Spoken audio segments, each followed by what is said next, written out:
Bonjour,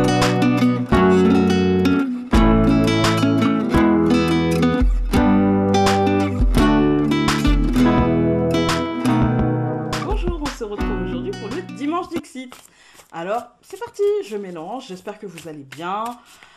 Hein, le tirage a été bon hier, donc moins bon, c'est sûr, que le week-end dernier, hein, que samedi dernier, mais il était quand même vachement bien. Moi, ce que je retiens, c'est quand même du positif, c'est quand même qu'on aboutit à quelque chose, même s'il y a du mental là-dedans, même si on se pose des questions, même si c'est moins léger. Moi, je retiens qu'on a un aboutissement. Donc, j'ai envie de dire, ça sera une belle semaine quand même, hein. Allez, bah, j'aimerais bien que ça saute. Donc, si vous ne connaissez pas le Dixit, c'est un exercice d'intuition avec, je ne vous ai pas montré, avec le Dixit numéro 7, le Révélation. Et donc, à la base, c'est un jeu de société où il s'agit de créer des histoires avec des images. Et... parce que j'oublie toujours que bah, y a aussi des nouveaux. Donc là, on en a eu deux. On a dit qu'avec celui-ci, à chaque fois, on n'en prenait qu'une. Donc, je remets dedans. Voilà. Parce que sinon, il y a quand même 80 et quelques cartes, mais sinon, ça va trop vite. Hein. Là, il y en a encore deux. Mais il y en a une qui... Ah non, il y en a deux. En tout, ça faisait trois. Donc, ouais, je prends une seule carte et du coup, j'essaye de faire travailler mon intuition par rapport à cette carte. Et avec le Dixit Quest 2, ça collait bien au tirage. Celui-ci, on va voir, c'est pas avec deux cartes qu'on peut vraiment se faire une idée, je pense. Hein. Je pense que déjà, quand on en aura fait une petite dizaine de celui-ci, on pourra dire si ça colle vraiment ou pas. Mais en tout cas, c'est un exercice d'intuition bien sympathique. Voilà.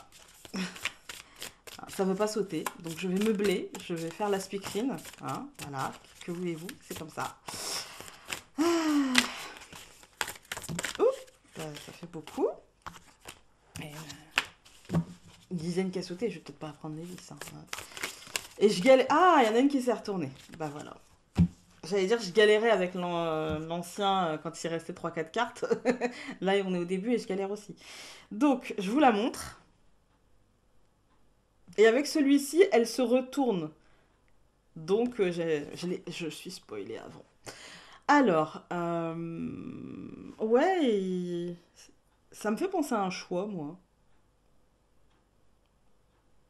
Parce qu'il y a plein de portes. Des deux côtés, il y a des portes. Ça me fait penser à un choix et il y a une porte aussi en face, comme une issue de secours. Donc, moi, ça me fait penser.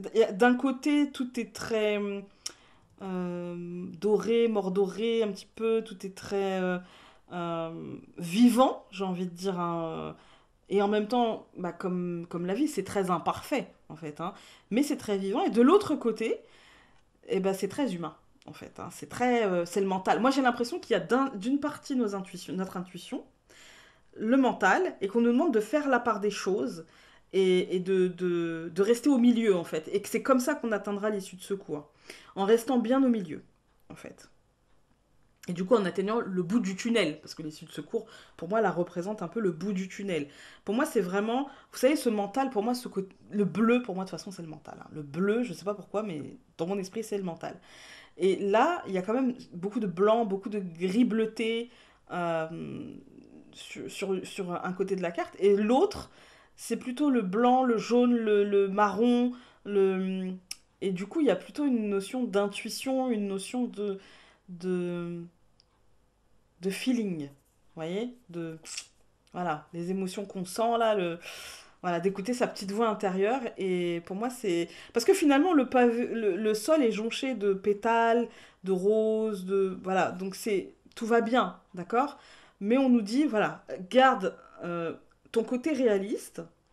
Et en même temps, n'oublie pas ton côté moi profond, en fait. Hein. Bien sûr, il est fissuré parce que t'as pas forcément confiance en toi tout le temps. Bien sûr, c'est compliqué, mais ne néglige rien.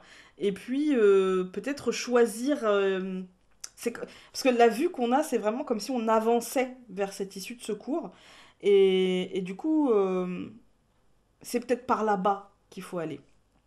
C'est peut-être pas toutes les portes qu'on a qu'il faut ouvrir, qui se présentent à nous, mais peut-être juste celle qu'il y a devant nous en essayant de pas zapper nos rêves, mais en même temps d'être très réaliste par rapport à nos rêves.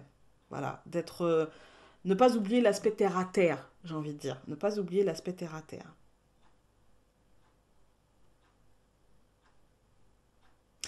Mais en même temps, c'est bien solide, hein, parce que c'est bien, voilà, c'est bien droit, c'est bien cadré, c'est bien, enfin, je veux dire, tout est très ordonné, quoi, hein. Euh, ouais, moi, ça me fait penser à ça. Vraiment rester sur la ligne entre ne pas zapper le côté cartésien de notre...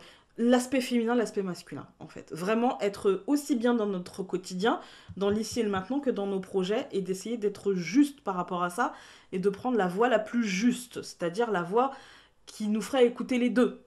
Voilà, on ne plonge pas dans l'émotionnel en se berçant d'illusions, comme on ne reste pas trop réaliste en oubliant les projets, en oubliant les rêves, parce que du coup on n'avancerait pas. Hein. Voilà. Si vous voyez autre chose sur cette carte, n'hésitez pas à me le mettre en commentaire. Sur ce, je vous embrasse très fort. Et donc on se dit à demain pour la question du lundi. Je ne sais pas si vous voyez la boîte là, mais je vais aller la prendre.